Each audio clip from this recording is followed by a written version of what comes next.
And I'm gonna share my screen.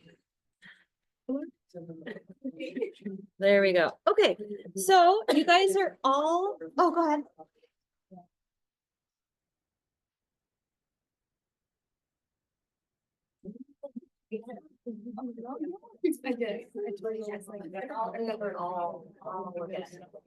All right, so this class, since it's very similar from MedSurg1, I get to teach MedSurg2.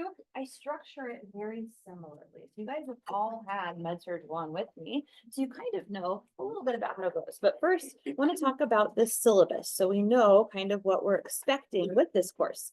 I just realized the syllabus that I had over on the navigation bar wasn't updated. So I apologize if you pulled up that syllabus. It didn't match what was in the quiz. If you're like, what quiz? That's okay. There's a quiz due next week. We'll talk about the assignments in just a minute. But I'm just going to click on syllabus so we can all see the same thing. Oh, there it is. So this is kind of just like a handy dandy place if you're ever looking for the syllabus. I like having it in the navigation menu because it just makes it easy to find. So we're not going to go over the nitty gritty stuff because a lot of the Bates nursing syllabi are very similar, right? We're just going to go over the things that are really more course specific to this class. So here's me. Here's Amanda. Office hours, since you guys are only really here on Tuesdays and then like sim and clinical schedule is kind of spread out, I put most of my hours for you guys on Tuesdays. I usually get here by 7 in the morning.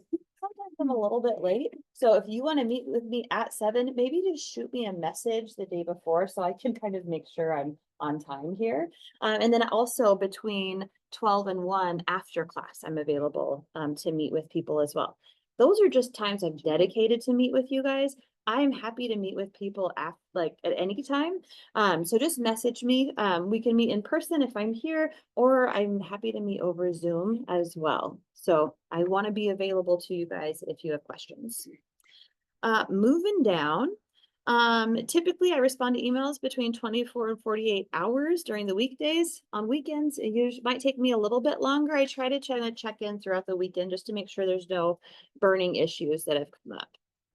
I'd like to remind everybody the basic assumption, and that's we believe that everybody participating in this course is intelligent, they're capable, they care about doing their best, and they want to improve. And so that's my belief that I have about each and every one of you guys. And I think sometimes it's easy, we talked about class norms. Sometimes it's easy to not believe positive about other people. But I just want to encourage us to believe those positive things about each other as well. Course description, we're going to talk about various topics related to med-surg conditions, specifically of cardiopulmonary and endocrine systems. There's a little bit more to that, like we're including renal and some other things in this, and I'll go over that in just a minute as well. The syllabi is subject to change. All that means is if something has to change, if our policy changes, I will have to change the syllabus, but I'll let you guys know so you're not kind of caught with like, wait a second, we didn't know about this. Course outcomes. So this box you'll see in all of the courses, and sometimes it gets confusing. So I just want to remind everybody, the far left box is the course outcomes. So that's what at the end of this course, we want you guys to be able to meet these course outcomes. We've also then kind of related them to say, okay, like course outcome number 1 is we want you guys to be able to use critical thinking and clinical judgment to describe the pathophysiology of normal versus abnormal findings, right? We want you to be able to like understand that and think about it critically. That relates to our program outcome, which is like what you guys are done with the whole program.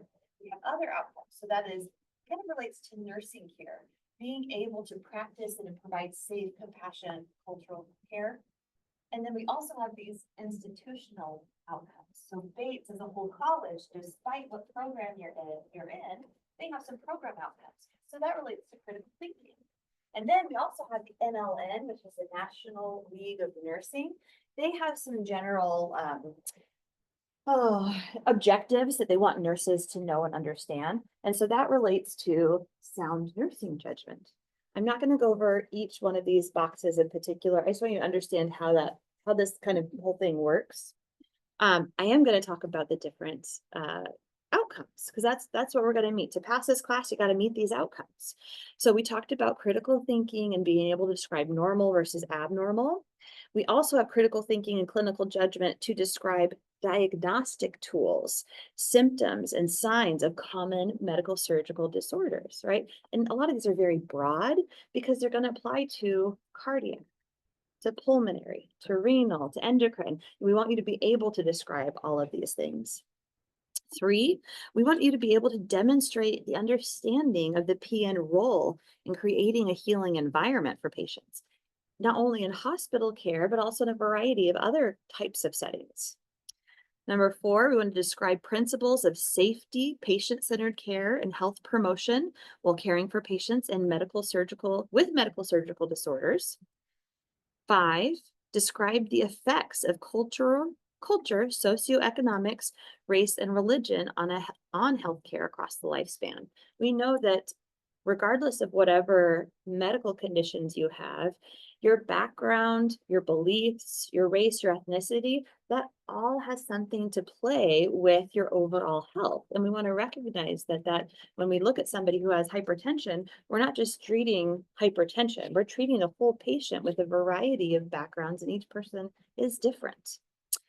6, we're going to talk a little bit about ethical and legal considerations when we're dealing with these patients as well. And 7, we want to demonstrate the ability to contribute to the plan of care with patients with medical and surgical disorders. So we're probably going to be practicing some on concept mapping, right? That has a lot to do with building that care plan for patients, and especially with clinicals starting for you guys now, you're going to be working on those concept mappings, looking at the care plan for the patient. So I feel like this is a great class to kind of pair up with taking clinicals at the same time if you are, because it really helps you to kind of see those diagnoses and then also see what we're doing to take care of the patients. Okay, moving on, textbook, F.A. Davis, same book that we used for MedSurg1, different chapters. ATI has some good information. I don't require ATI use, but I usually will suggest it as you're studying to pull up those dynamic quizzes that ATI has. They're a really good way of helping to see, how are you testing with this subject. Technical skills, really required supplies. A laptop is going to be usually most easy for you. Since we don't use ATI, if you have a tablet or an iPad or something like that, it's probably not a big deal for this class. But I know in foundations, when they do like some of the labs, ATI does not play nice with Apple products. And so that just makes it more difficult. If something happens, let's say you spill your coffee on your laptop and it's done, the library as well as Online Learning Center and IT all have laptops and equipment you can check out for the whole term. So please don't feel like if something happens, now you have to run by something. The school has things free of charge for you to use. So just know that those are options for you. All right, coursework. All right, I'm not going to go into assignments week by week. I just want to kind of tell you a little, like just kind of the flow of the systems. I kind of was like, oh man, this system is really important. And so is this. But if we talk about this, we can talk about this. And if we're talking about the heart, we've got to talk about, anyways, I really love all these topics. So I was heartbroken because I wanted them all to be taught to you right away. But I have made a decision. So renal is first. Renal is which organ mostly? The kidneys. How many do we have? Okay, good. We got good foundation there.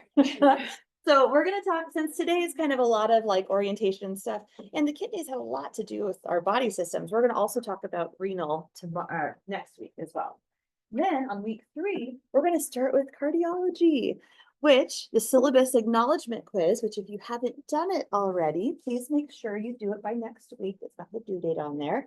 One of the questions just asks you, which body system are you most excited for? And I do look through those, and I feel like a majority of people, we've had a varied response, but the most I'm saying this all wrong, cardiac. People are excited for cardiac and the heart and learning about that. People are also excited about all the other systems, but the heart, I mean, it's amazing. It's really interesting. Used to be my favorite system. After hypertension and heart failure, so that's what we're going to start with about the heart. Then we're going to move to arrhythmias. Arrhythmias and like looking at EKG interpretation, it's kind of this like art a little bit. It's fun. I also built that in because if we have, I think four is also test number 1. So because this is such a long class, like a lot of times they're shorter classes, if you have a test, that's all you have. There's not really lecture, right? But because this is a long class, what we'll do is we'll come and we'll test right away. And then we'll have a break after tests, and then we'll come back here and we'll probably have class for a couple more hours afterwards. I know that's a lot. I try not to on test days give you as much homework that you have to turn in, but there's still things like we've got to still get the content in. And so I might still have you do some reading and do a couple assignments to prepare for the test as well. So arrhythmias and tests on week number 4. And then on week number 5, we go into occlusive disorders. Also includes thrombolytic or like clotting issues, and there's one other piece. We'll get to it. And then on week number 6, we move from the heart to the lungs, and we talk about upper respiratory, a little bit of lower respiratory. Upper respiratory, I think, is a little bit kind of an easier introduction to respiratory. If you ever had a cold or a flu, you know, you kind of know a little bit about what the signs and symptoms are, how that feels, a little bit of the treatment. And then we'll start to talk about lower respiratory as well. But then we go into week 7 and we have test number 2. After test number 2, same thing. We'll take a break after the test, and then we'll come and actually update with this one. We also have dosage on that same day. I figured you guys would prefer to take MedSurg test first and then dosage afterwards. Does anybody feel differently? Would you rather take the dosage first and then the MedSurg test? Not so much? Okay. I really tried not to give you guys both of those on the same day, but because we try to keep you on campus just a short, like a few days a week because of the part-time, you know, you guys have a lot of other things going on. Makes it, it just means we're condensed. Yeah. So week 7, we have our final dosage exam. Is that your time? I believe so. Yes. Is it week 7 or week 8? Week 8 has number 2. Oh dear.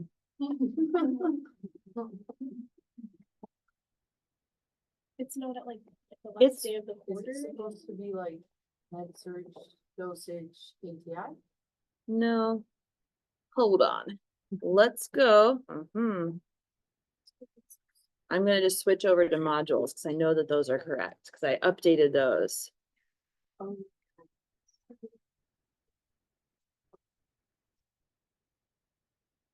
Okay, so yes, it is week 7, which is the dosage test and lowered respiratory disorders. So it's 2 tests. I'm sorry. If you guys question or okay. You know, if you guys have other ideas about taking dosage, especially, you know, you can work with Amanda or have your class representatives, you know, come to the faculty with another option. But as of right now, because we're kind of limited with our time with you on campus, we don't have a lot of options with the testing. Yeah, Elizabeth. So I thought this is gonna be on 26, 27, 26, and 22. Off the top of my head, I don't know. It'll be everything we covered before. So test number 1 will cover renal and, oh, bless you, Brian. Thank you. Appreciate it. Everybody give Brian a hand for bringing us Wi-Fi access. We appreciate you. Anybody need another hotspot? Are we working okay? It's still not working. Okay, let's do it back here.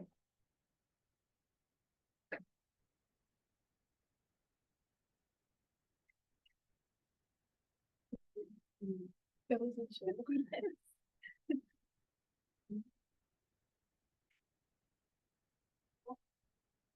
Okay, so the test on week number 4 will cover, and I don't remember the chapters specifically, but it's going to cover the chapters we cover in renal. It's going to covers the chapters we cover for hypertension and heart failure, and that's it. It won't include arrhythmias. Arrhythmias, I'm going to have you do a little bit of reading and a little bit of work, so it kind of prepares for lecture, but I won't test you on it. Does that answer? Yeah. Yes.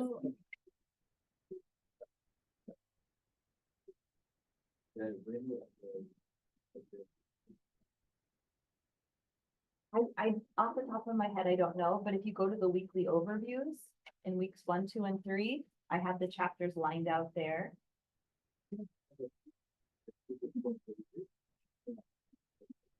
From MedSurg1? No. it's a big gap. You passed MedSurg1, I'm not gonna ask you, but I will say. The content builds on each other, right? Like we learned in MedSurg1 about infection and inflammation. And we learned about geriatric care in the older adult. Because you've already passed that class and you've learned, you met those course objectives. I might include that as part of a question about a patient with heart failure that I expect you to know. Somebody who's older, their spouse passed away, they might be in grieving and they might be depressed and they might have some other things based on what we know about older adults.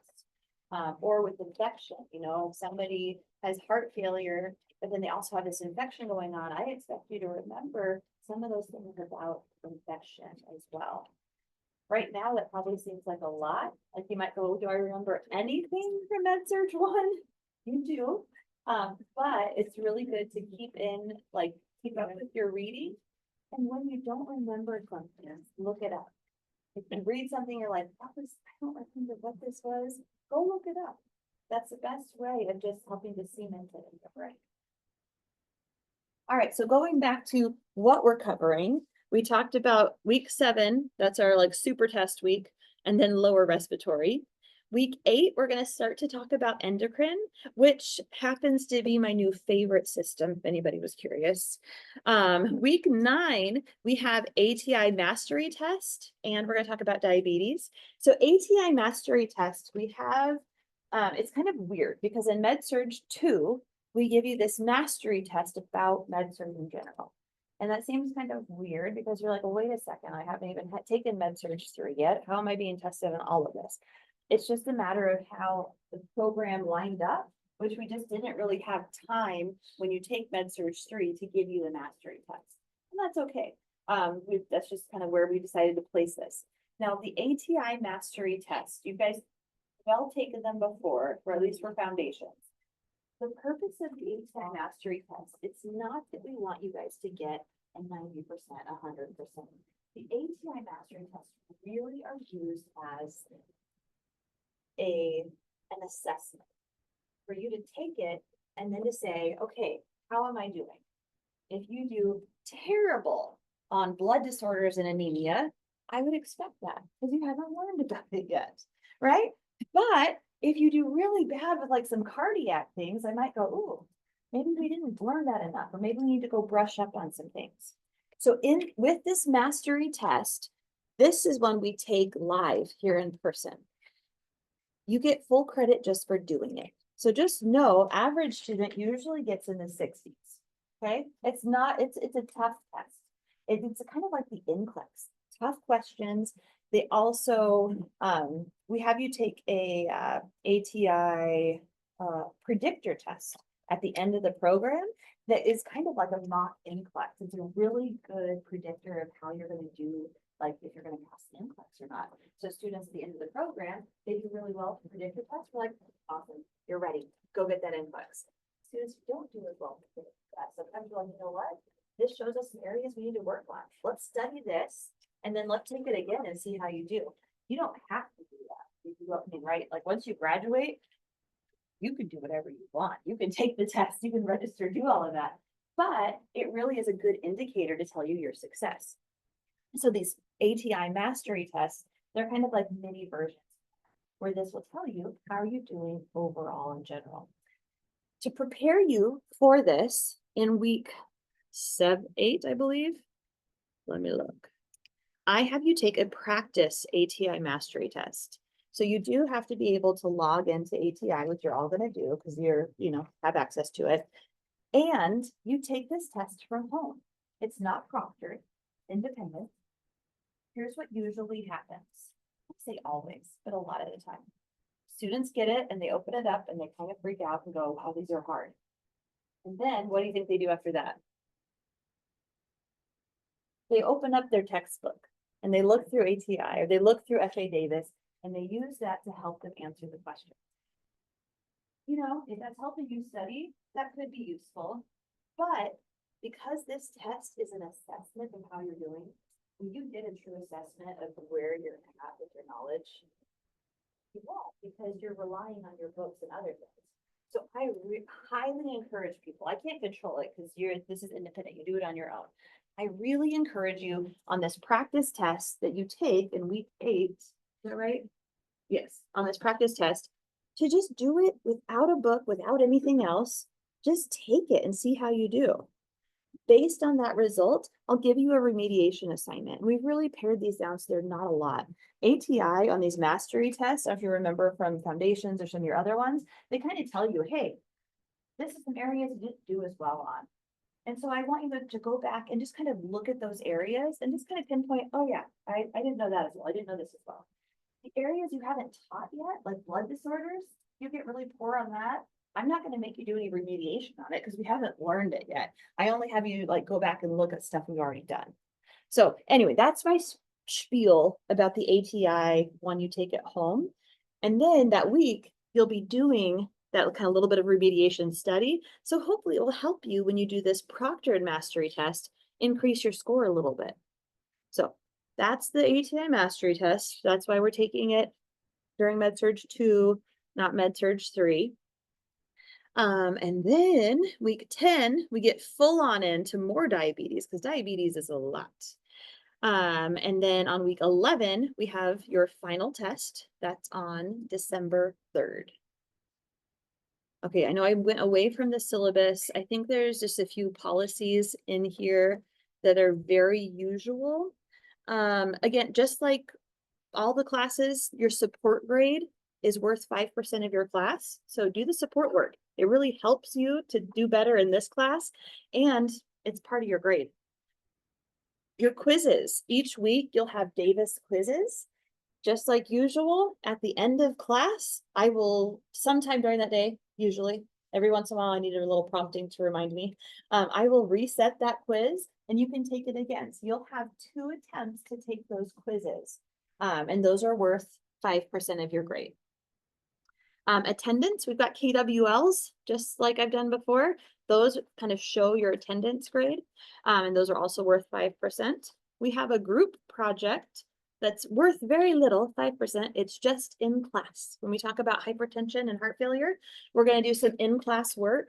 And then from that work you do, you're going to on your own go answer a sheet that you turn in. So it's a group project, but it's like very low stakes. I mean, it's hard to not do well on these. Your general weekly assignments are worth 20% of the grade. The final is worth 20. Individual project is worth 10. That's next week when we're talking about, oh no, I think it's in diabetes. I think it's at the end of the term with diabetes. It's one of the assignments with, or endocrine, excuse me, endocrine. And then your tests are worth 30%. It all equals 100.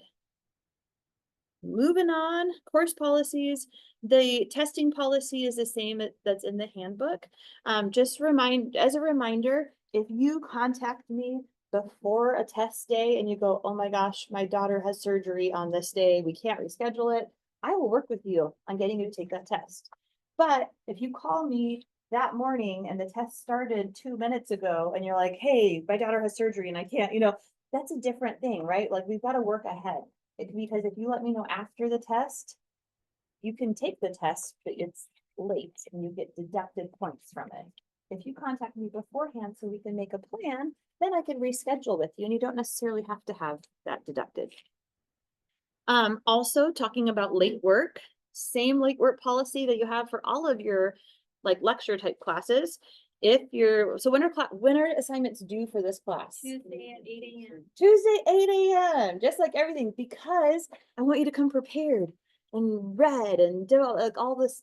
Like most of the studies show, if you do some reading and you do some work and then you hear about it and you talk about it, you actually remember better. So that's why I have it due all before class starts. A couple things, your KWLs, they're not due till think 11:30 was the latest Canvas let me put it in. So 11:30 on class days, that just turned KWLs in by then. And then some of our discussion boards, right? I'll usually have you post your response to the discussion board by the class date.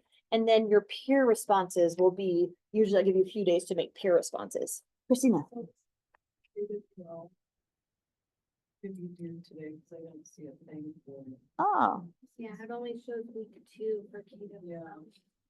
oh, that's right. I didn't make an assignment for today's KWL just because there's just a lot to do. So I want you to do it, but I'm not making you turn it in. Okay. Yeah, thank you for asking that.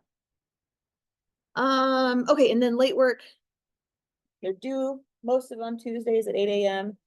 If you're late within 24 hours, how much do you get deducted? 10%, 48 hours, how much is deducted? And then after that, how much do you get credit for? 0, I know. But you still have to do every assignment. That's one of the course policies, is that even if you don't, even if it's 5 days late, 3 weeks late, I have one student turn something in 2 months late, we still want you to do all the assignments, because that way we know you have learned all the things you need to know, hopefully. Some of the modules or courses say we come in on Mondays. Is that the weekly overview pages? Yeah. I need to update that, thank you. Okay. Last time I taught the class, it was on a Monday. Okay. No, always Tuesdays. I went through and I was like, oh, I need to check and make sure the room change is right, but I didn't think yet. So class is always on Tuesday. If it says Monday on the weekly overview, I apologize. Everything else, like electronic recordings, withdrawing attendance policy, it's all the same. I'm not gonna bore us to go over it. Any questions about syllabus, course policies? So I know for lab, if we missed a day, we had to make it up, but how does missing a day work for this class? If you miss a day, you miss the attendance piece, but you also miss so much of like the information. So I just highly recommend come if you can. If you miss a day, I try to record all of my lectures. And so I just really encourage people to watch the lecture or listen if you can, get notes from your peers, because this class is just packed full of dense content.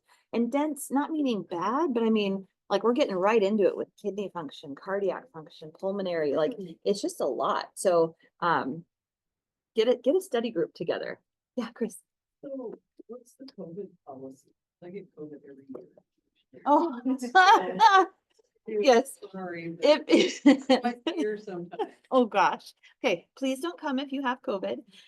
If you're sick, if something's going on, send me an email, because especially if you can attend online or we can work out something where, hey, I'm sick, I can't come. We can work out something where you could still get credit. Usually I'll have you do something to show that you, like in the past, I've had students go, okay, you're sick, don't come. When you're filling up to it, watch the video, fill out the KWL form before and after you watch it, and then like we'll talk about what you learned. Okay, well, people, Great question. I'm going to defer to Sim because I don't remember what their syllabus says. I don't want to speak for them.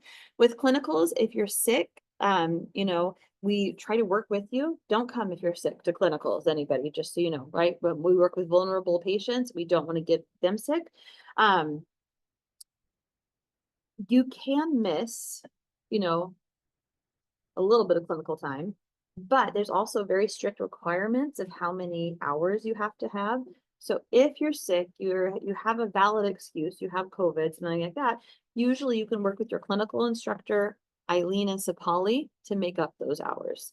We have had students who like one student had a death in her family a couple of years ago and had to miss the last week of clinicals.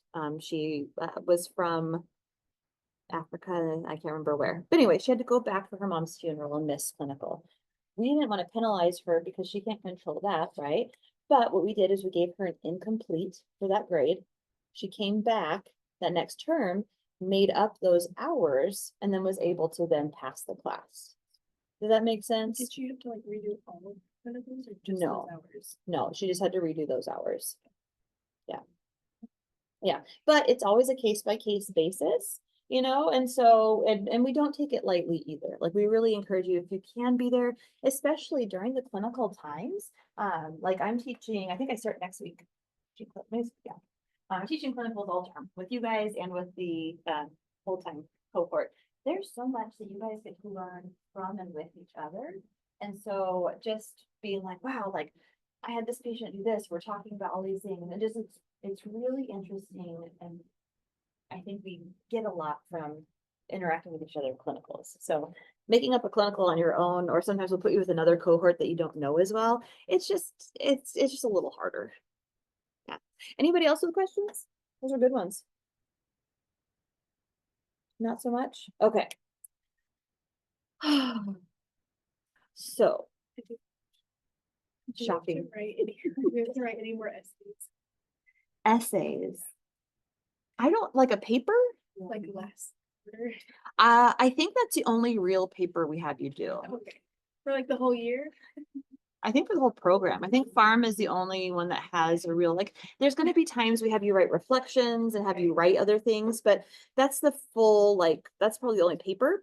If you continue and you go to get your RN, either your associate degree or your bachelor's, you're going to have to write more papers. So, and so that's kind of, we just wanted to kind of give you a little bit of a, this is kind of what paper writing is, and it is kind of a lot. So, you know, let's get you a little bit ready for it. I know paper is not as fun. Okay, let's everybody stand up and do a quick stretch. I think we're syllabus is just blah. So stretch. Oh, whatever feels good.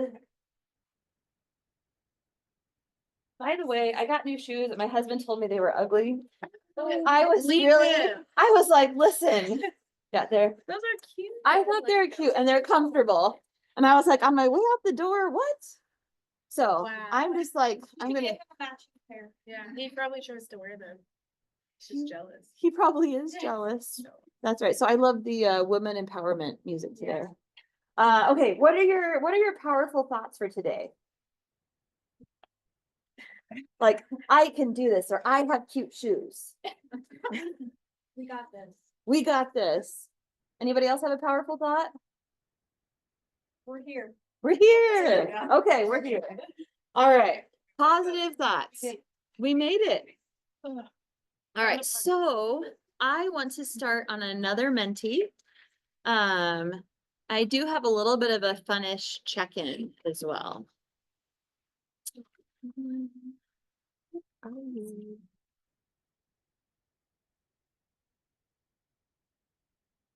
And so if you go to menti.com, this is the code for it, or I'll pull up the QR in just a second as well.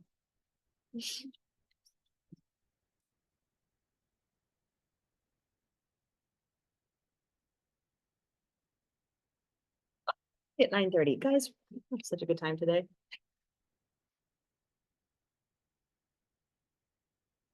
All right, once you have joined, would you please give me a notification so that I know that you're there?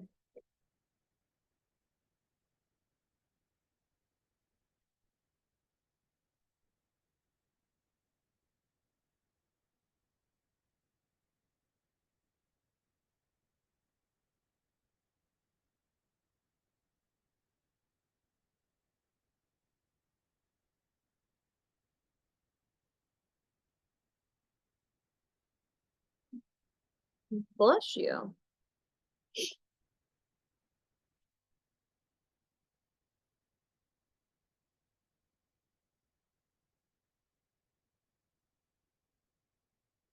Okay, anybody still needing to join?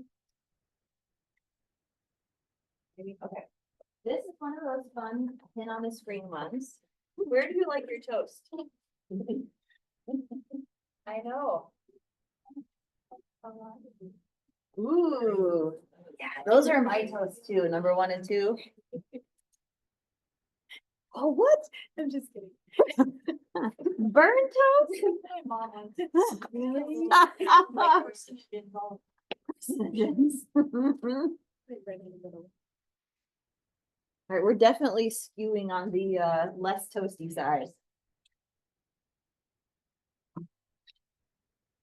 Oh, this is almost like a perfect line. Which, I have to say, if I had to go grab a piece of toast, I would go like somewhere in here, so. All right, I like this. All right, next one. How about this? Favorite cuisine? What are you choosing for lunch today if you had the choice?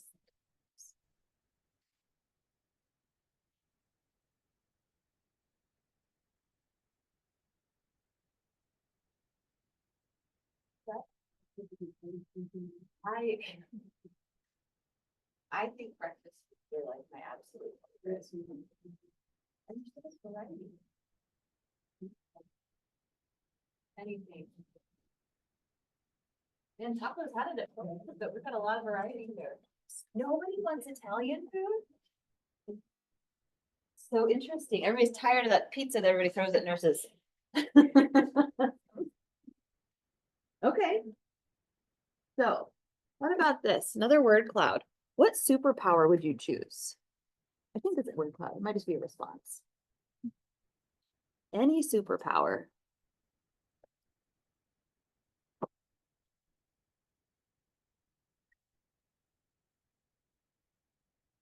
Visibility, time travel. Ooh, you want somebody who has to be Spider-Man. Very fun. Flying, speed. Ooh, the Flash. Another speedy guy.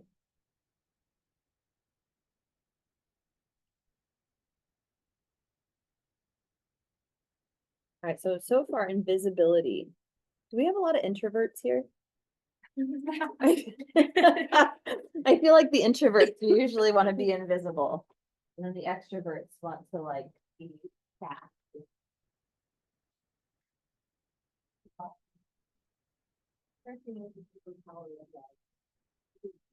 All right, last one. I'd love for you guys to rate the following for me. Is it underrated or overrated? Sliced bread, space exploration, or working from home?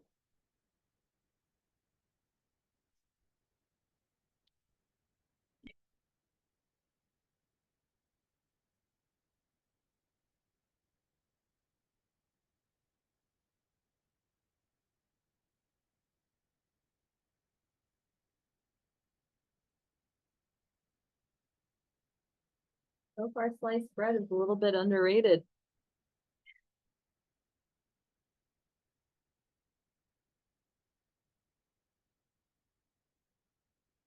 Interesting. Space exploration, working for home are kind of like, it sounds like you guys could take it or leave it for the most part. All right. I was just curious to know what you guys thought.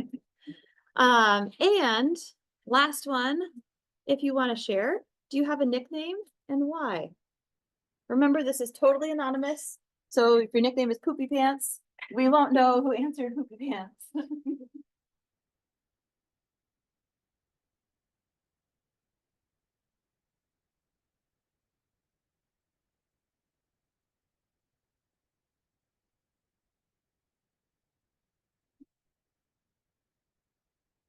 Mom or bruh. I like that. Okay. Yeah. It was obvious. Bobo means special. Yeah. Little helper. Oh. Him from Squid. Do. No. No. Okay. Hey, you guys all right? Check out a maintenance request. Ah, thank you. Peanut. Oh, because you were creamy. I love that. And mixed squeeze. Oh, I like that. Very fun. Thank you guys for sharing your nicknames. Do you guys have any nicknames? I thought we were sharing public. Not in public. Any nicknames? Later. Okay, off the record. Got it. Thank you. One of my nicknames is Reebok because when my sister was learning how to read, she had a pair of Reeboks and she was like starting to like read the logo on the shoe and she's like, look, it has Rebecca's name on it. So they called me Reebok. Oh, all right. So there's one more. what are you guys hoping to learn? Let's talk about our learning objectives, some of the course content, but I want to know, what do you guys hope you get from this class?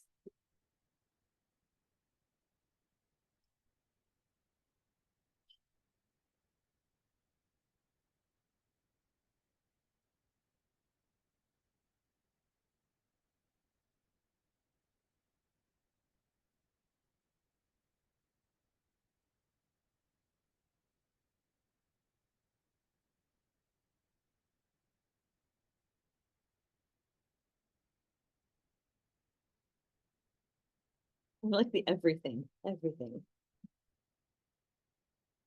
these are great answers.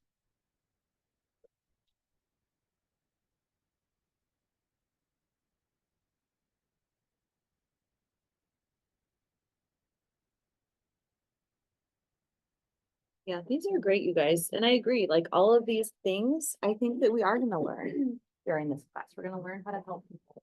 We're gonna learn about the conditions. We're gonna learn about, and then we're gonna learn about how to be more confident, right? We're gonna build confidence as we do things. Just a quick reminder too, I want you guys to think back to when you first started the nursing program. Do you remember feeling really overwhelmed? And remember feeling like there was no way you'd be able to remember all of this or get through all this? But you have, right? You have gotten here, you've passed the classes to get here. And in the first few weeks, you're probably going to hit cognitive overload again. You're going to feel overwhelmed. You're going to feel like there's no way I can do this. It's too much. It's impossible. And then your brain's going to readjust. It's a normal process. It's really uncomfortable and it doesn't feel good, but it is normal. Our brain takes a little bit of time when we're reassimilating, especially coming off of a break. We have been in school for a little bit, coming back to it, it's a little more uncomfortable sometimes. So I just want to remind you guys, give yourself a break, step away when you need to, go back and reread more. But you're gonna get through this. You're gonna feel overwhelmed and you're gonna tell me there's no way we can do this. I'm gonna say, yes, you can. I'm confident that you can. I believe in all of you. All right, pep talk over. Everybody should be in. So chapter 37. I did have you, we'll talk about the homework later, but I've been having you or have you guys doing kind of some like review, like the homework for today, or like technically it's due next week. I don't know if you guys noticed in the modules, I kind of broke it up. Everything is due next Monday, but I kind of broke it up with like week one, a little bit of a suggestion of probably what you should do. And then next week, just so you're not overwhelmed with all of that work. Each week, I'm gonna have you do a kind of review where I really like that F.A. Davis has these chapters. So they had like a renal review chapter, and it was going over renal function and how to look at things. I'm having you guys go through and do those to help prepare for class. So we don't have to spend as much time talking again about anatomy and function, just to kind of refresh, because A&P was a long time ago. And trying to remember all that stuff can be tough. So it kind of helps, gives you a little bit of foundation to learn about the pathophysiology, right? Because anatomy and physiology is normal function. We're going to be talking about pathophysiology, which is abnormal function. All right, so our learning outcomes for today, we're going to talk about predisposing causes, signs and symptoms, and laboratory values with urinary tract infections. We're also going to talk about the causes, symptoms, treatments, and teaching for kidney stones, risk factors, and signs and symptoms of cancer of the bladder, as well as cancer of the kidneys. Then we're going to move to talking about nursing care for patients with an ileal conduit or continent reservoir. The rest of this stuff we're probably going to talk about next. So let's skip that. So first thing, I have a video for you. I really like osmosis. So I'm just going to have us watch this little video. And I realized I should have gone to the restroom while I was doing this. So I'm going to play this and then step out for a minute and come right back.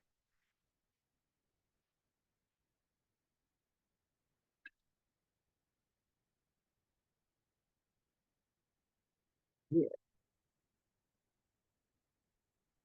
You guys hear okay?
really like those videos. I like the visual to see kind of like what's happening along with, you know, kind of hearing about it. When I have these videos, I'll post them in the week, like the weekly resources. Sometimes there's ones that I think are helpful, but I don't always use them in class. I will throw those in the weekly resources as well. So make sure to check out the resource page because I do include those like Picmonic, the pictures, videos, other things as well. So urinary tract infections, we've talked about these a bit before, like in MedSurg1, we talk about older adults being more prone to or more at risk of urinary tract infections. But just like the video is saying, it's when bacteria gets somewhere in that urinary tract. It's most commonly a hospital-acquired infection. Where do you think that might come from? Yeah, a lot of them are catheter associated. Usually it ascends from the external urinary means. That's kind of a big sentence. What does ascend mean? It goes up. And the urinary meatus, right? That's like urethra, where you pee from. So what does that mean? Right, it enters from where you're peeing from. What's probably being contaminated? Or what's like, how is it getting contaminated? Well, bowel movement, how we're wiping, poor pericare, incontinence, right? Especially for females, right? Because with males, at least the urethra is a little bit farther away from the rectum. With women, it's very close. So if you're incontinent of stool as a woman, it's very easy. Like remember what was one of the most common pathogens to cause a UTI? E. coli. A lot of times that's from contamination from stool. And it usually will ascend, you know, it might start with irritating the urethra up to the bladder, and then it could go up to the kidney as well and infect there. Oh, look, even had here, bacteria from E. coli. You guys are so good. You get ahead of me. I forget to read my own slides. So risk factors. If we don't empty our bladder all the way, sometimes people have a hard time emptying their bladder. There's other issues. But if you're leaving urine in your bladder, it's just more at risk of growing something there. Contamination, that we talked about. Instrumentation, which means catheters, right? Sometimes people, especially if they have some neurological problems, like there may be a paraplegic, they have to self-cath, they're continually introducing instruments or catheters there, that does make them more at risk of having a urinary tract infection. If you have a previous UTI, you are more at risk of having another UTI. So just know if you're looking through your patient's history, if they've had another UTI, that might be a little flag to go, oh, that means to be something I need to monitor for. Like I talked about, your female anatomy, where you're positioned, that makes people more at risk. Aging changes. Sometimes like, right, the skin is more thinner. We don't have as good blood flow, all those things that don't fight infection as well as genital piercings, right? Because of piercings and how they work, bacteria and things can tend to just want to, it's harder to clean around the insertion sites or through that piercing area. It can make people more susceptible to having infections or urinary tract infections. So we have 3 different types of UTIs because remember, urinary tract infection, we think about it a lot as just having usually like an infection of the bladder, but really it's the whole system. We talk about UTI. So we talk about more specifically urethritis. And remember, what is itis mean? Inflammation. Inflammation, right? So your urethra, where you pee out of, that is urethritis. It could also come to or kind of go up to cystitis, and that is inflammation with infection of the bladder wall as well. So your urine is infected, it's infected all on that bladder wall there, kind of like we saw in the video. And then there's pyelonephritis. Pyelo is one of those kidney words, like if you ever see pyelo, think kidney. And that's infection, but it's traveled up to the kidneys as well. So, you guys already answered this? Okay, hold on. I want to clear I must not have cleared my results from my last class. I don't want you guys to get like, I want you guys to get the full benefit of this.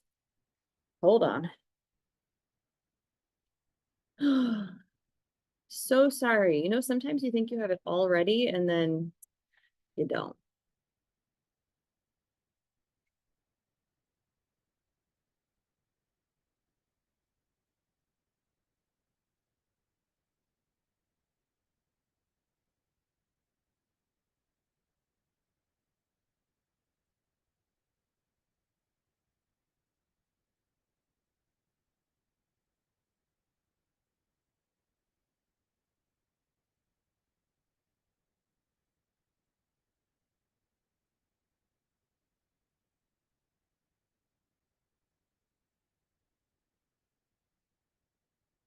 Oh, here. Ah, hidden by my little video. We'll clear it. All right. Goodbye, toast answers.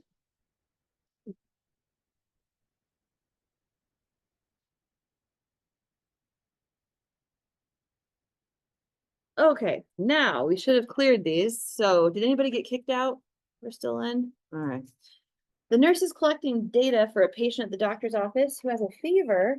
Which finding might indicate a UTI to you, the nurse? Select all that apply.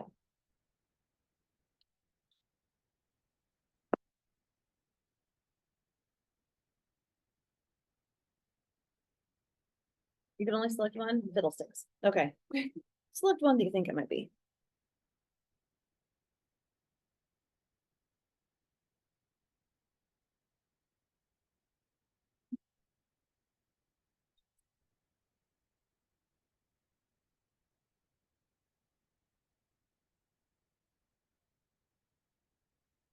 We're here to hit the enter button. All right, we're close. So dysuria or abnormal urination is a sign. Urgency, right? I've got to go right now. Frequency, going frequently. That's also a sign. Amber urine is not technically a sign of UTI, and ammonia smelling urine is not. I think maybe some people were getting caught up or were thinking smell. What would be a smell that's associated with a UTI? Like a foul, a bad smell. Ammonia smell might actually indicate something else, but not a UTI. So we're on the right path. So some of this common signs and symptoms, just like the video was saying, that urgency, burning, cloudy. Why is it cloudy? Might have bacteria, it might have those white blood cells. I really liked in the video how it showed you how somebody with a UTI, you might actually have those white blood cells peed out. And then the cast, right? Like it's actually all those white blood cells are getting kind of clumped together and they stay clumped together. And that's so if you ever see in your patient's chart a white blood cell cast in the urine, that's pretty indicative of urinary infection. So older adults, like we learned about last term, a lot of times their signs are very vague. Fatigue, confusion, delirium. That doesn't really point to a urinary tract infection, we typically think, but you guys know that older adults present differently. And the first thing we do when somebody's confused as an older adult, what do? Check their urine, see if they have a UTI, because that's one of the biggest causes of new onset confusion for an older adult. So cystitis. So what is cystitis? What's it affected? The bladder itself. So a lot of times we have pelvic pain and pressure. That's a lot of what we feel like patients will report feeling. And that kind of makes sense, right? If that bladder is infected, it's giving you kind of an achy feeling. There's probably some swelling around your body, kind of putting white blood cells there. Pyelonephritis, what kind of infection is that? In the kidneys. Usually they feel costovertebral tenderness. Do you guys remember where that's at? Yeah, kind of back right here, this kind of angle here. And if you remember, where do our kidneys sit? Kind of right back in there. They're kind of protected a little bit with our hip bones and where they're at. But when we talk about certain diseases and conditions, pain often will radiate to different parts of our body. Like, I'm sure we've all, like, general public stuff, they say, okay, if you're having a heart attack, where might you be hurting? Chest, shoulder, sometimes it goes down your arm. That's because we know that if you're having a cardiac issue, a lot of times that pain will radiate through your chest, across your shoulder, sometimes up your neck. When you're having kidney pain, it radiates through this lower back area. So that's a good clue for us. If somebody is like, man, I just don't feel good, I just hurt. Now, remember with pyelonephritis, an infection of the kidneys, does it happen on both kidneys or one kidney at a time? It's usually just one. So that's kind of even a better clue. Somebody's like, oh, my whole back just hurts. Maybe they were like help their friend move. I don't know, but if it's just on one side, maybe it's that kidney that's having an issue. So some of the complications, urosepsis, which is sepsis caused by the UTI, meaning that there is so much infection in that kidney, bladder, wherever it was at, that it eventually spread through the bloodstream and caused a systemic response. We're going to talk more about sepsis in MedSurg1, but it's pretty serious. And older adults have a higher risk of becoming septic. Because if you think about, usually if you have an infection, maybe you cut your arm, it's infected. It's just a local response. Going back to MedSurg1, just one area. But if that gets into your bloodstream, that can spread through your whole body. Then you have this big systemic response. It's a lot harder to control. All right, so data collection. What does data collection mean? I think assessment. Okay, so when you hear data collection, just think assessment. So in your mind, I want you to picture here pretty soon, you're going to go to clinicals. Most likely, eventually, you're going to come across a patient with a UTI. So these are the things you're going to assess them for. You're going to say, are there any predisposing factors? Like, did they have a catheter? Did they have urinary instrumentation or surgery? Right? What's their voiding pattern? So what does that mean? How would you ask what their voiding pattern is? How often are you going to the bathroom? Yeah, how often do you go to the bathroom? And then also I would say, do you go at night? Do you go at day? A lot of times patients with urinary tract infections are getting up multiple times, like every hour through the night, because they're just so inflamed.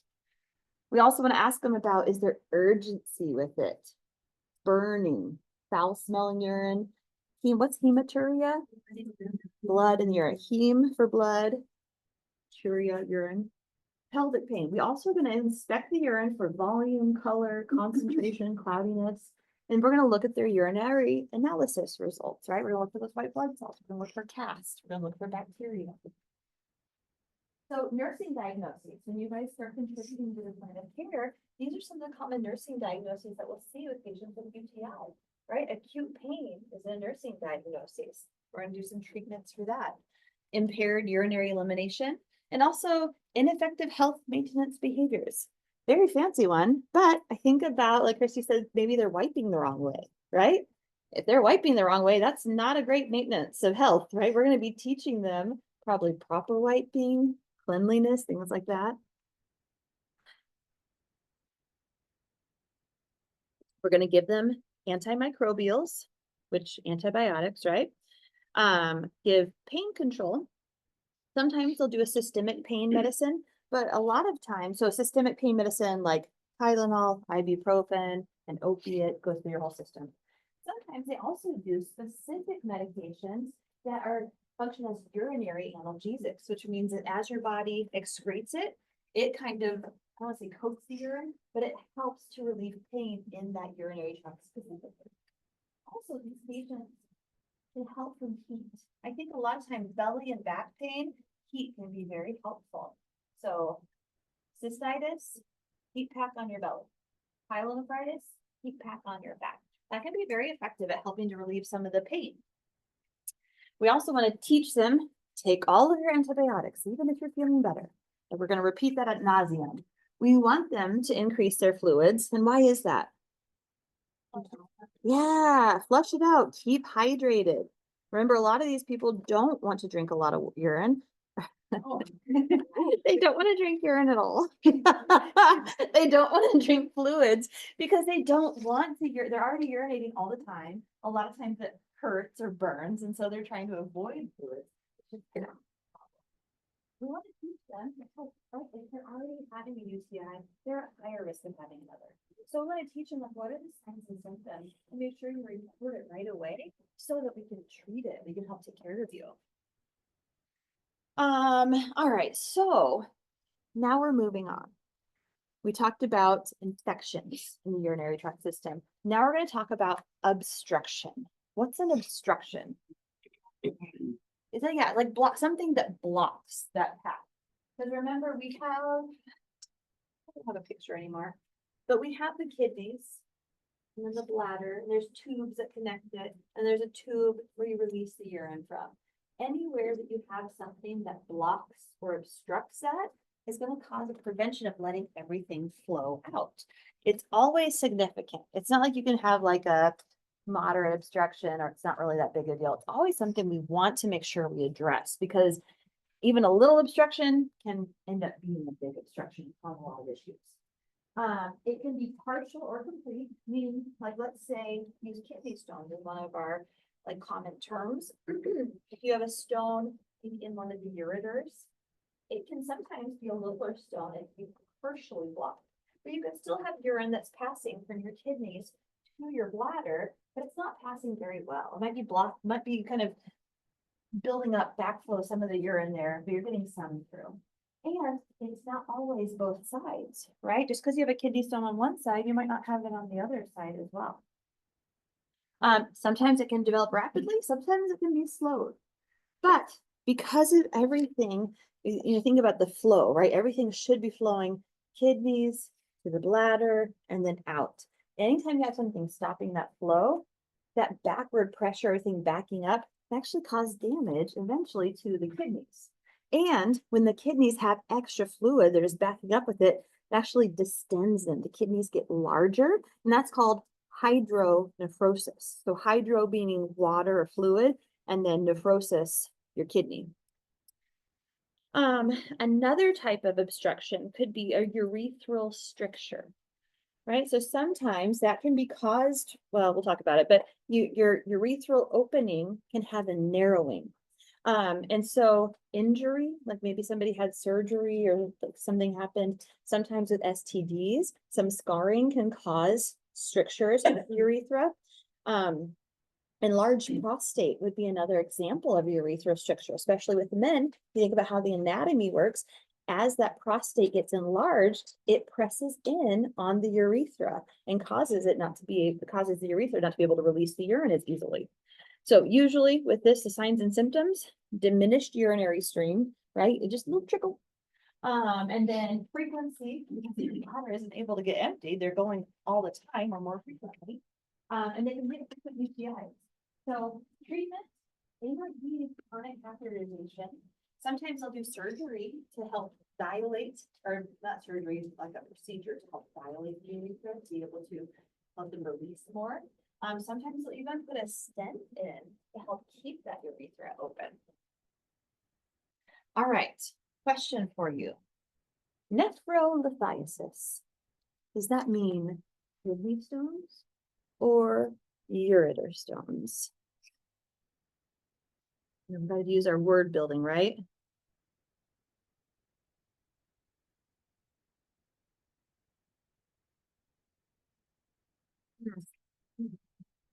You guys are good. Nephrolithiasis are kidney stones. Ureterolithiasis, the hard word, right? Ureterolithiasis are stones in the ureter.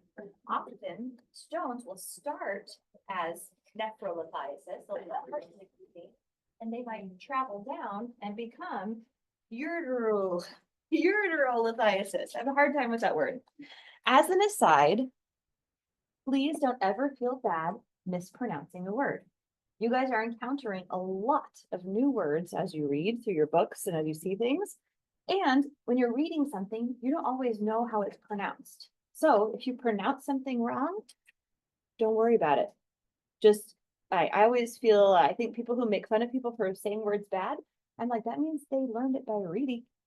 Not many people are reading, so that's a good skill. So don't worry if you say things wrong. You'll figure out how to say them right, and it's better just to try. So please, this is a safe place to practice your words. I say my words wrong, right? Like drinking urine. So this is a safe place for that. Calculi is another word for a stone. They're these hard little stones that we sometimes can develop in our urinary tract. Oh, this was another really short video, just like a minute or two, but it gives a quick little overview of kidney stones.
Okay, super short video, but I like the graphics, like the pictures of it. Let's get me out of here. Let's talk about kidney stones and then we'll take another break. How does that sound? Yeah, all right. So this is a nice little picture that kind of is very similar. These little dark blobs are the stones. So you can see how there can be stones in the kidney. Well, there's some in the kidney tissue, but this is called like the renal pelvis, this like openish area there. You can also have a ureter stone and see how the stone is blocking and now it's getting like the urine can't go through. So it's got kind of an enlargement of the, it's called hydroureter, similar to hydronephrosis with the kidneys getting swollen. This is where the ureter will get swollen. And you can also have bladder stones or stones in the urethra. So like the video is saying, you have these concentrated urinary salts. And when I say urinary salts, it doesn't mean sodium and chloride. It could be a variety of different things that we excrete in our urine. But when your body tends to produce too many of them, and some people are just genetically predisposed to doing that, they can form into those little crystals and form stones. They're usually, most people, if they have them, oftentimes they're small, like less than 5 millimeters, very tiny. And those can just be passed normally. Sometimes people might feel them, like your pain might start up back here. And then as it goes lower, you can like kind of feel it going down. You can feel as you void it out. Larger stones, sometimes they can get wedged in there and stuck, cause hydroureter, cause hydronephrosis. Then we have to go in and kind of take care of those stones and do something about it. Like I said, it could be hereditary. People who are chronically dehydrated, who just don't drink enough, right? If we talk about the stones, those urinary salts having a higher concentration, if you're just not very well hydrated, you're more prone to having that more concentrated urine and more prone to getting those stones. If your diet is higher in sodium, sugar, and protein, those are kind of the things that our body likes to manifest in the stones. Or if you have infection, that could be one. Men typically are more at risk than women. I'm not really sure why. I think women are better at taking care of themselves, so maybe they're better hydrated. I don't know. That's a theory, so it's not proven. Signs and symptoms. So nephrolithiasis, kidney stone, right? So same as when you have a kidney infection. It's that same area where you're going to experience pain and discomfort. With the kidney stones, though, because they're causing some blockage, they're sharp, those little crystals, you can have some blood in your urine from that. Now, uterolithiasis. Thank you. It's such a hard word. You can have some flank and side pain, right? It might be a little bit kind of back here, but a lot of times it's pain that radiates down to the genitalia. That's usually one of the big signs of the uterolithiasis because it's like your body's trying to push it out. And so at least that's how I picture it in my mind. The body's trying to push it out. So you have that pain that kind of goes down. A lot of times these patients feel this intense urge to void, like they really need to pee. Again, I think that's the body's response saying, you've got to get this out. You've got to push this kid, you've got to push this stone out. We can't really push stone out, but our body's trying to get that happening. Frequency, dysuria, hematuria, also nausea and vomiting is very frequent in these guys. It's like their parasympathetic response is just like overwhelmed. They're like, something is wrong. I've got to get this stone out of me. Bladder stone. So if you have a stone just that's in your bladder, oftentimes those can cause some hematuria as well. And then if all of a sudden you've maybe finally passed a stone through your not urethra, what's the tube? The kidney to the bladder tube. Ureter, thank you. If you finally get that stone from the ureter into your bladder, but all of a sudden it gets stuck at the urethra, then that patient's not going to pee at all, right? They're going to have anuria or oligoria, as better. So really, prevention is the best thing because we know people have a kidney stone. They are probably more predisposed to having another one. So we teach them, drink so much fluid. Where normally we might encourage people to drink 2 liters of fluid a day. A lot of times we leave people 3 liters of fluid. Like we want them to keep very well hydrated. We also are going to teach them about diet, right? A lot of times if you have to go into surgery and break up those stones, or if they're able to void one out, we like to send those to the lab and they do testing on them. They're able to identify what is this stone made of? Because based on what it's made out of, that might tell us, hey, we really need you to lower your diet and protein. You know, this is like your body's taking that protein and making them into these little stones. Also exercise, any type of movement that we do. We talk about like movement being good for our bowels and peristalsis. It also can be helpful for moving those kidney stones through too. Diagnostic tests. So when we think somebody has a stone in the urinary tract, we're going to test their blood because those higher levels of calcium, uric acid, like those are going to say, oh, are they building up those crystals in there? We also want to check their kidney function too with the B1 and creatinine. We're going to check their urine, right? We're going to look for blood. We're going to see what else is in there. They might have a 24-hour urine collection. You guys learned about those in foundations, right? Pop quiz. My patient voids at 6 a.m. and I want to start the test. Do I take that urine and put it in my collection container that I'm starting, or do I take that urine, dump it in the toilet? Dump it, right? Because everything the patient made up till 6 a.m. when I'm starting, no good. I'm going to go now, everything that they void from 6 a.m. now until 6 a.m. the next day. And at 6 a.m. I say, pee right now. I need to get whatever you have in you. I need to collect that and send it off. Okay. Okay, we might have them do a CT scan, renal ultrasound, abdominal x-ray. Those all could show where the stones are at. IV pylogram. Do you know what that is? Okay, let's figure out IV. Intravenous, you got that. What's pylo? Probably the kidneys. And then a gram. Some sort of picture, right? So on these, this is a test where through somebody's IV, you give a contrast step. And then you look at the kidneys to see if that contrast, right? Because if the kidney's working normally, we should see that contrast go through the kidneys, ureters, bladder, and out. Well, if there's catheter, right? If I just stay in the bladder, totally pee. If they have a stone blocking somewhere, that contrast, so maybe the stone's on the right side, it's going to come down through the kidney, and maybe the stone's in that ureter, bloop, that contrast isn't going to go any lower on that side because they have a blocking stone. So sometimes if they like maybe they see a stone on an x-ray or CT scan and they want to know, okay, is this totally blocking or can they still get some urine through? They might do a pylogram to see if that flow is going through. So therapeutic interventions, what do we do for these? if there's some of those little stones that we think that they can pass on their own, we're like, okay, you're in it. It's gonna hurt, it's gonna be uncomfortable, but the more we do, the better it's gonna be. So we want you to drink a lot of fluid, a lot of fluids, and then we want to get them moving. We might give them some analgesics. They also might give them asthma blockers. Those help to relax some of that smooth muscle, like in our bladder and our ureter, that helps to be able to pass those stones. Now, if there's large stones and they're having some backup of that fluid, we might have to be more aggressive with what we do. And when I say we, I mean the medical team.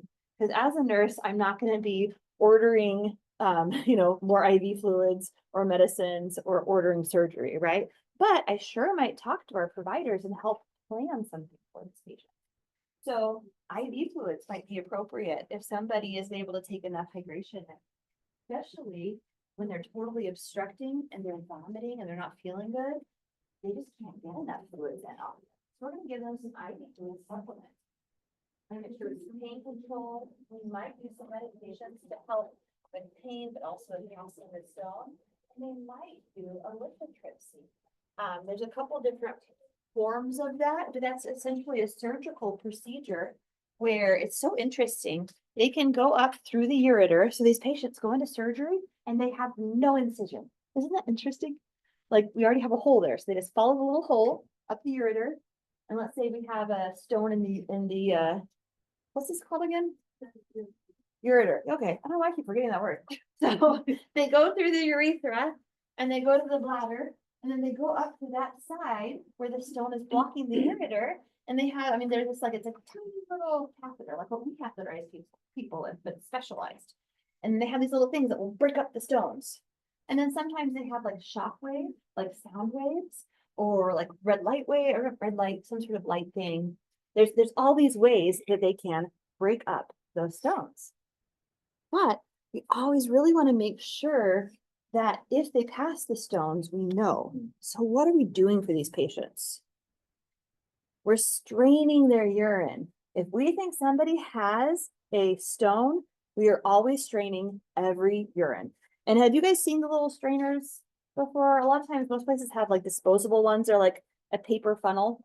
And all you do is you take whatever they pee, and usually I get like a graduated cylinder or a bucket or whatever, and I just pour it through the thing, and then you just look. No stones. I've actually found stones before. It's kind of like opening up a clamshell and finding a pearl. You're like, oh, I didn't think I'd actually get one, but I did. And so anyway, if you get those, you want to make sure that you notify the provider because you want to get an order to send that to the lab. So then they can do some testing on those. And patients can tell you, sometimes they'll be like, I think I passed it, because it hurts usually as it's coming out. Okay. Oh, this is like a weird picture of like the shock therapy, but it does kind of send all these like sound waves. Like if you're sitting next to like a really loud amplifier and like you feel like the world is shaking, it's kind of like that, but much more magical scientific, where it's just directed right at where that stone is. Okay. Other options. This is just a long list that I'm not going to go over. Essentially, we find what we need to do, where that stone is at, and we get it out or break it up. So complications, because if it's blocking, it's causing backflow of urine, these patients are more likely to develop a UTI if they're not able to get everything out. They might get that hydroureter or the hydronephrosis. Eventually, they could enter shock and have sepsis. And if there's enough time and damage done to those kidneys, they could actually have some kidney disease or kidney failure as well that results from it. Some nursing diagnoses, again, we talked about these people have acute pain, risk for infection, maybe a knowledge deficit. What would be the teaching point we want to give to patients who have a history of UTI, or not UTIs, of renal calculi? Hydrate, yeah. Biggest one, dietary changes if they need, but yeah, so we want to make sure they understand if you don't want to keep having these, got to do something about it. My daughter's 16-year-old friend had a kidney stone this summer, really young. It's not very often, right? Because it's usually men are more likely, and usually they're a bit older. Some people though are just predisposed to having a kidney stone. It's crazy. We talked about this. I'm done. Let's take a break. Yeah, we can get all this afterwards. So here's my question to you guys. When does the cafe, do you guys know when it's open? At 11? Okay. Do you want to take a shorter break now and then have access to like a longer break later? Like we'll get out before lunch, or how are you guys feeling? Shorter break, like if we do 10 minutes, are we okay? Yeah, okay, let's do 10 minutes, then we'll get out of talk a bit early. All right, so 10:37.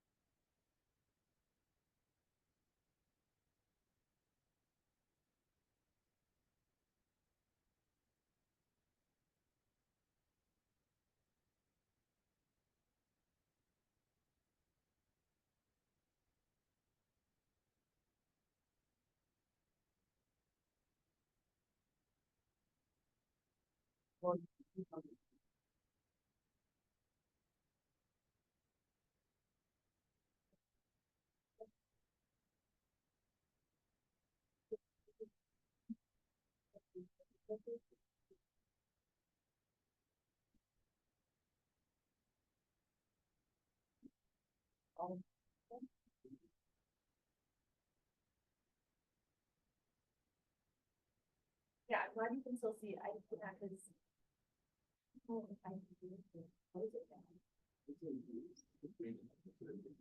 I'll ask, yeah. Okay, thank you.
Oh, bag of freaking brick bites.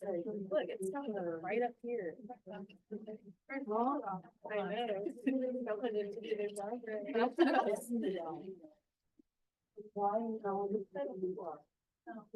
Oh, this is your like. Oh, thank you. You're playing the chair now. For Laura.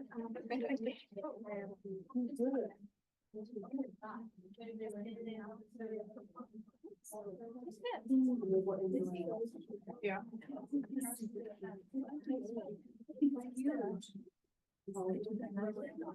Yeah.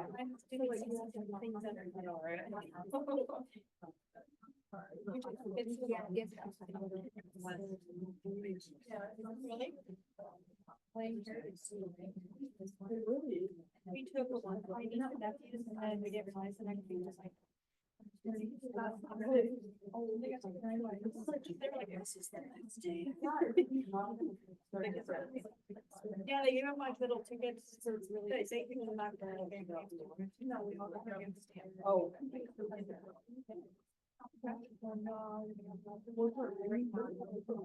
Yeah. Those are some.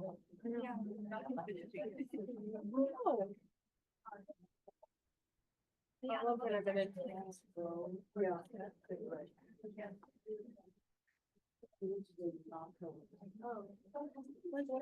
Last year, I finally told him. It was like after. Because they're so excited. And they were like, but I can't, you know, it had been pouring down rain all day. He was like devastated. So this year, we're going there first. I'm like, dude, it's sunny. Like, you know, things are nice. Go in person. We're like, yeah, we're here. Yeah, he did things. Like, check the box. And like that would happen too. Yeah. And I know I'm not any shorter. Oh my God, taller. I'm like, I know she's black. So they let me even go. You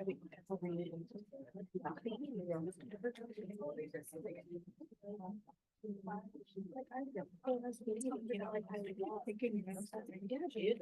It's hard when they're little and see like that they. Yeah.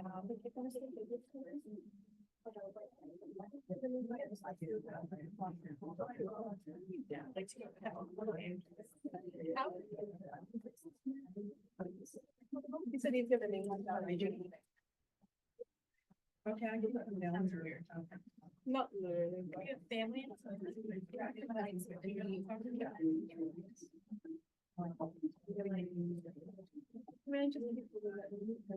Yeah. She lived.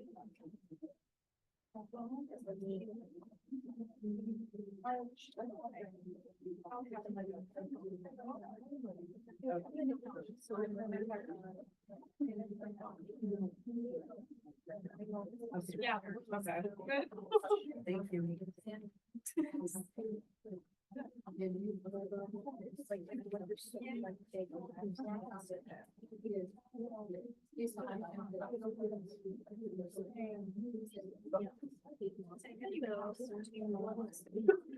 Yeah, what you think about doing now? This is only so much stuff on yours.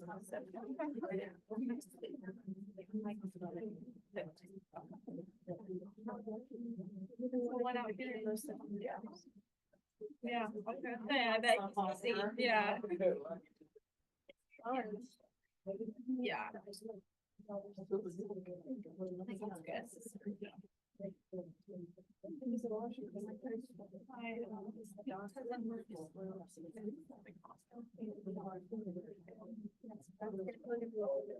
People think it's fine already. Okay. All right, thank you guys for giving me a little bit of grace on being a couple minutes late back.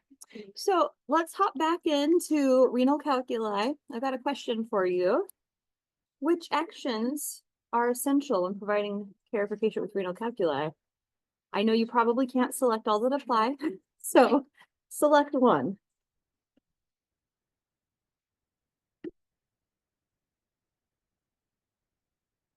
And if you're watching the video online, I'm very sorry, I forgot to pause that during the break. So if you go back and rewatch, you're gonna have to fast forward.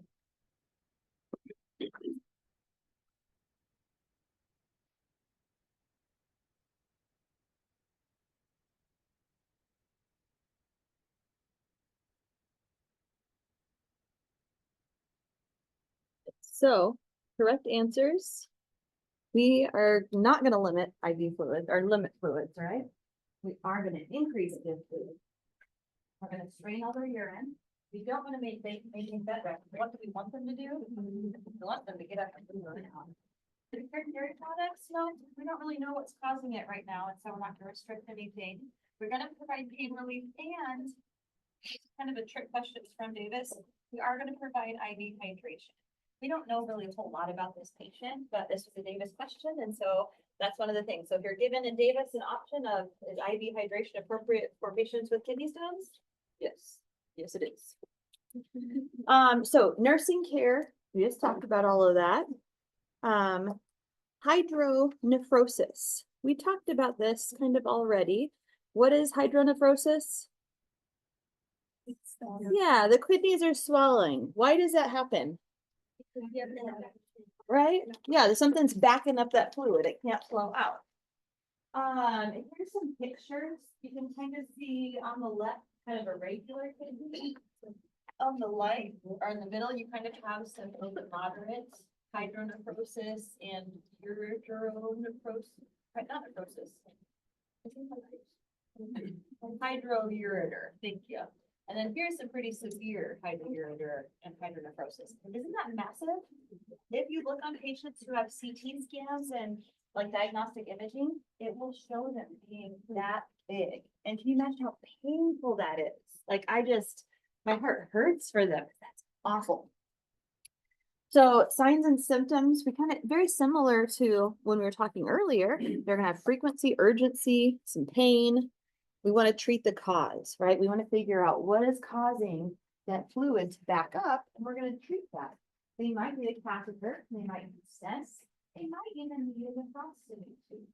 One of the things we really need to do is do intake and output, right? Because for these patients, especially if we don't think they're able to empty all of their fluid, if there's a blockage somewhere, we really want to do good I&O. So we know if what's going in is also matching what's going out. Good question?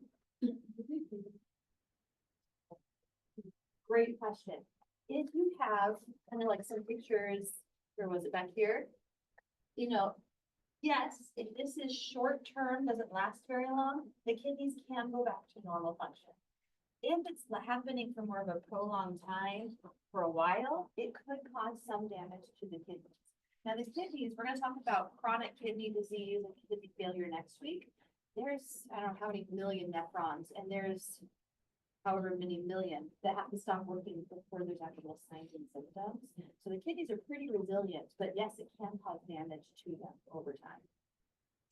I think I have a picture for you. So looking at a nephrostomy tube, it's kind of a hard picture to see. I pulled this one off the internet.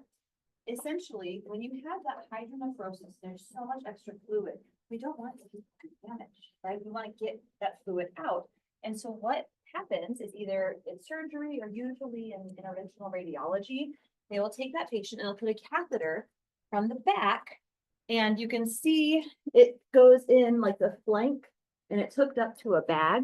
And then inside of the kidney, there's a thing that actually makes it kind of go in a little bit of a turn. And that's just so it can make it a little bit more surface area inside that kidney to pull some of that fluid or allow it to drain.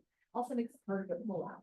So if you ever have somebody with a nephrostomy tube, know that tube is going directly into the kidney.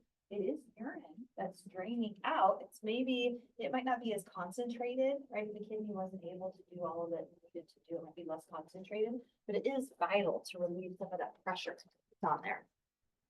This is what you might see as a dressing on that patient. A lot of times they want to make sure, especially that tube doesn't get kinked up, because when you have that tube on somebody's back, it's real easy. If they're in bed, moving around, it's easy to get it kinked up. So they usually have pretty good dressings on there. And a lot of times they'll take that bag and kind of clip it to the front or somewhere where they're not laying on the bag or kind of at risk of pulling it out.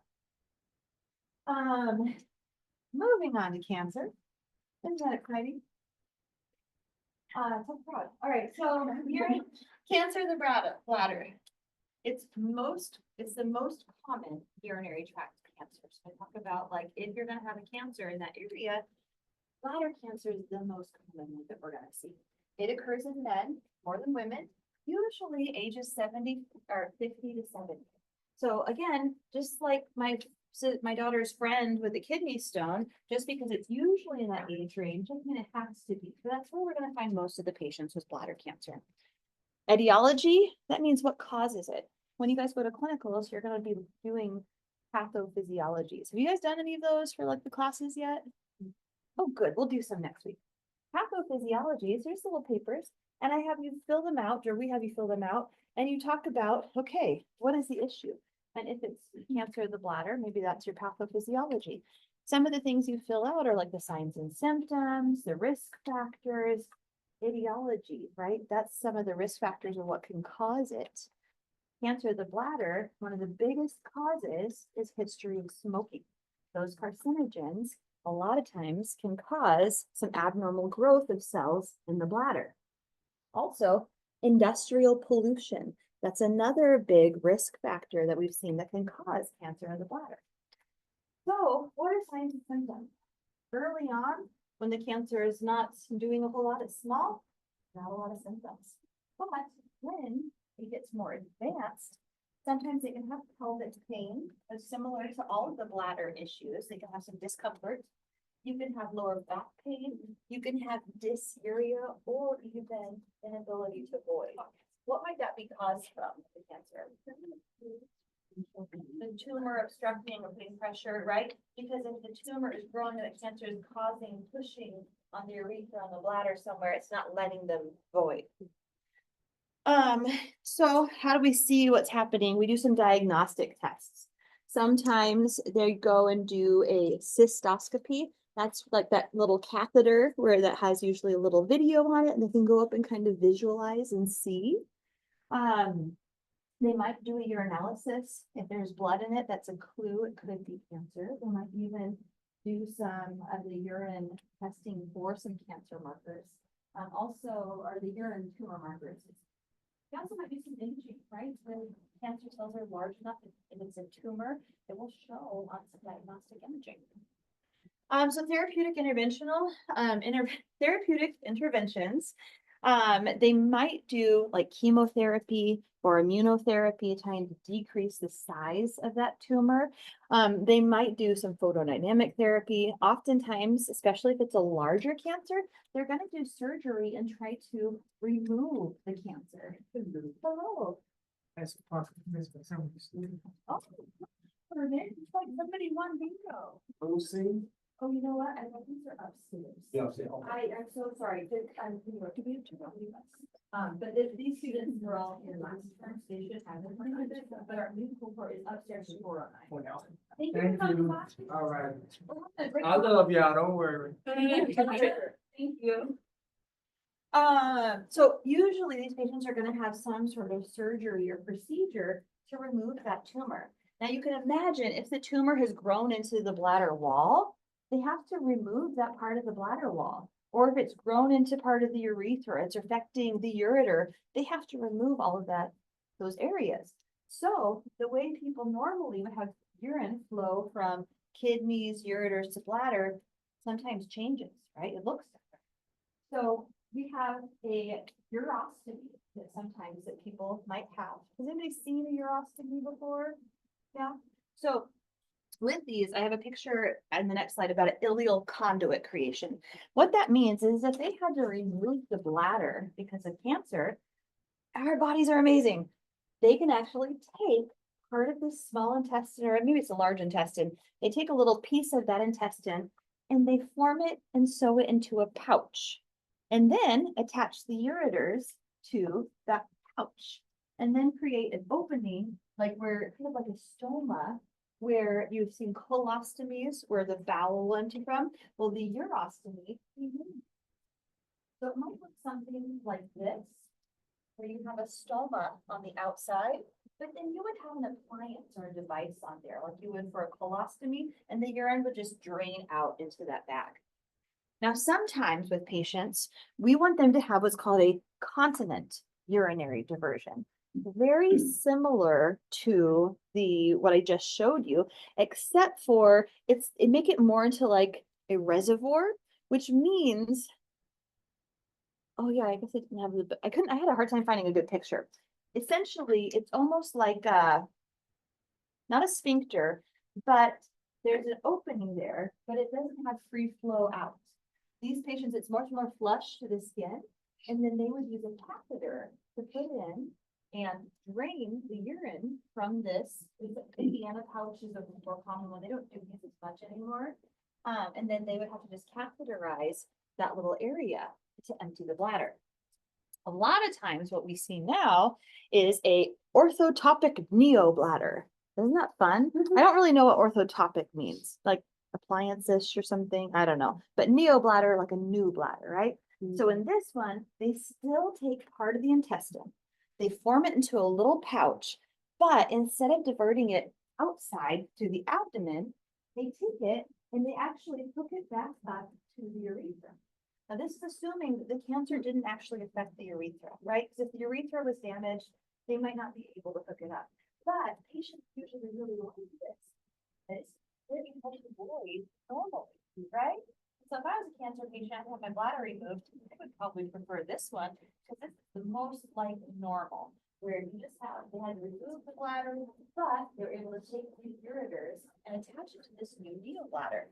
One thing that's interesting, I think, about all three is because it has the new bladders made out of intestines, our intestines will sometimes secrete things to help move stool along, right? So sometimes in these bladders, when we're draining or if they're peeing, sometimes you might see some mucousy type material or other, it might not look like regular urine. And that's because it's, even though this piece of intestine is formed into a bladder, it's still an intestine. So it's still going to make a little mucus and make some of those things like it normally would in the intestine. So sometimes the urine might look a little different. Especially if somebody's new to this, we want to let them know, mucus in your bladder or in your urine might not be abnormal. This might just be a new normal for you. So I just think our bodies are so amazing. Isn't this incredible that we can do this? Like, I don't know. It's just so fascinating. This is the picture that F.A. Davis gives you. I don't like it as much. That's why I pulled those other pictures. Okay. So nursing care. We want to consult like a wound ostomy nurse if they have an appliance or if they're having to self-cath. We want to do some teaching, like so they know how to take care of those things. We really want to make sure they're having surgery. We do that good pre and post-op care, like we talked about in MedSurg1, preparing them for surgery, and then after surgery, so know how to take care of themselves. Right? Just like patients with colostomies, if they've got a urostomy and they've got a bag of urine hanging out there, that can really impact their self-image, how they feel about things, all of that. And then also want to reinforce teaching so they know, like, if they have an ostomy, they know how to take care of their skin. They know what to look for. They know what the signs of infection are. Moving on, incidents. Oh, look, cancer of the kidney. We moved. So bladder cancer is number 1 if you're talking about urinary tract cancers. Cancer of the kidney is number 2. It's one of the top 10 cancers for both genders. So bladder cancer and kidney cancers are pretty predominant when we talk about cancers overall. I'm not going to say that all your patients have cancer, but of those patients who do have cancer, there's going to be a lot of them who have bladder and kidney cancer. Some of you guys are going to go to a good SAM sometime for clinical rotations. There's an oncology unit where it's not like, I was telling somebody earlier, it's not like you're giving oncology infusions, but you're taking care of cancer patients there. I bet you're going to see patients with kidney cancer or bladder cancer while you're taking care of them. It's more common when you're older after 55. And again, men have twice the likelihood than women. It jumped right out. So risk factors, again, smoking, right? All those carcinogens from the cigarettes are so bad for you. The kidney really likes to pick those up. Obesity, high blood pressure, if you have long-term kidney dialysis, or again, those environmental carcinogens, asbestos, radiation, pollution, those can all contribute to somebody developing cancer of the kidney.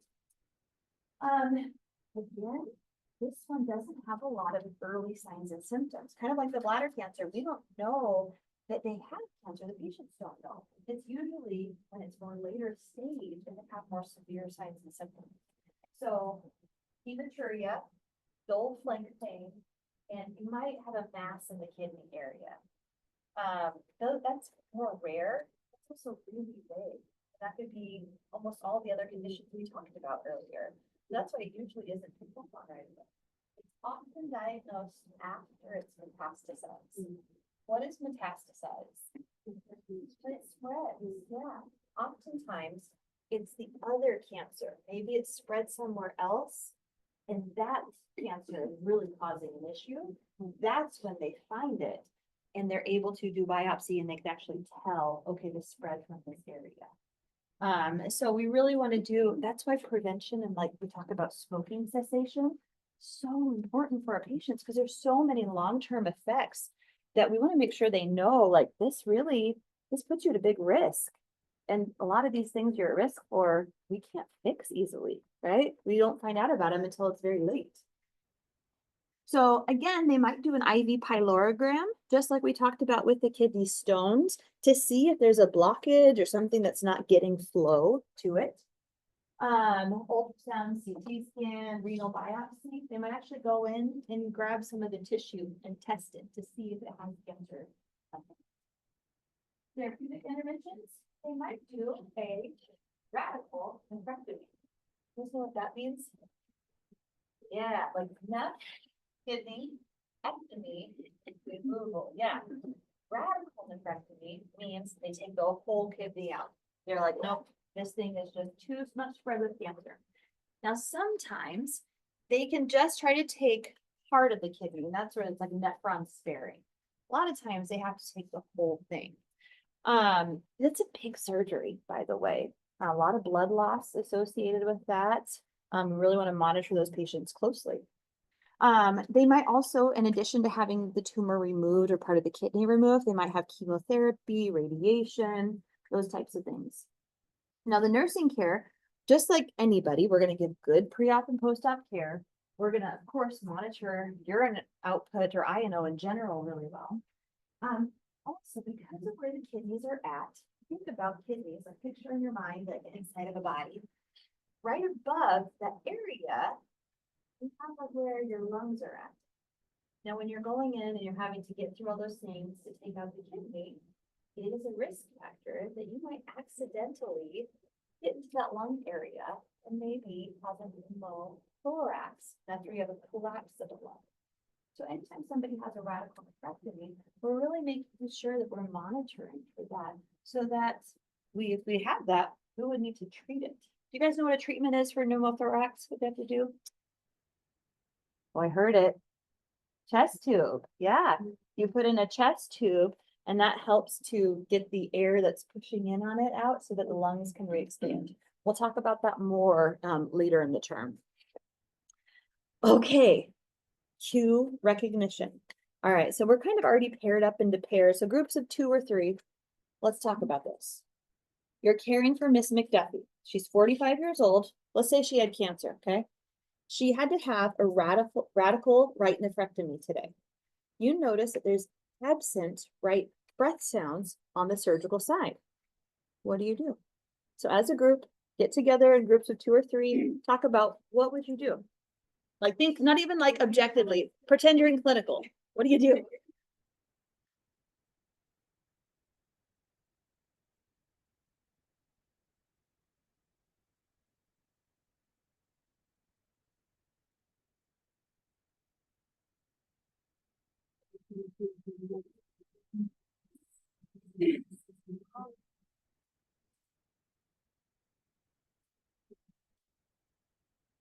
All right.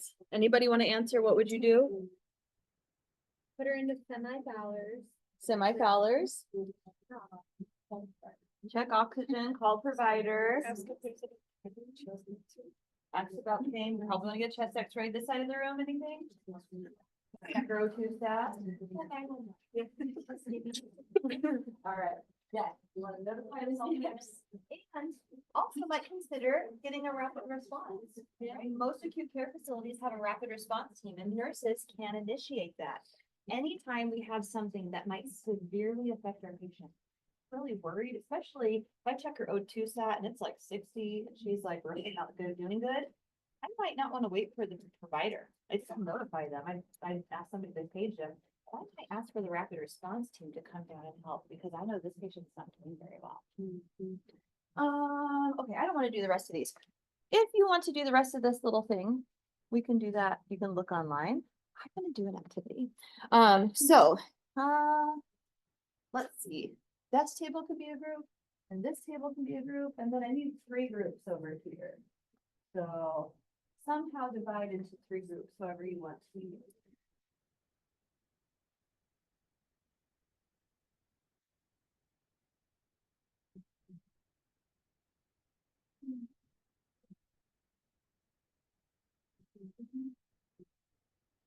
We have groups.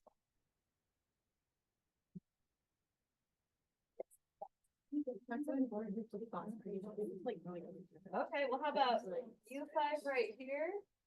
And then U5 right here? And then U5 right here. How that sounds? Okay, here's what I'm gonna have you guys do. Remember, one of our objectives is to be able to identify the pathophysiology, how it's different from normal function in our patients, and it develops some critical thinking. So I have a game that I like to do with this that we're probably gonna do a lot in the week. Maybe. And it's called Name That Patient. So each group, I'm gonna give you one of the disease processes or something that we talked about, right? It's gonna be pyelonephritis, nephrolithiasis, ureterolithiasis, cystitis, or bladder cancer, okay? Those are the possibilities of what I'm gonna give you. I want you to create a patient scenario that you're gonna share with the rest of the group, and we're gonna see if we can guess which patient, what kind of patient it is. Okay, so I really like think about like have fun, right? This is a, whatever type of patient. Kind of describe, like, are they coming into ER? Are you seeing them in the office? Are they at a long-term care? Where they're at? Tell us what signs and symptoms they're having. Tell us their background. Tell us their history. Maybe some medications, right? So let's have fun creating the scenario. We'll take about 5 to 10 minutes. I'll see how you guys will do it. And then we'll share with the group. Oh, wait, which is the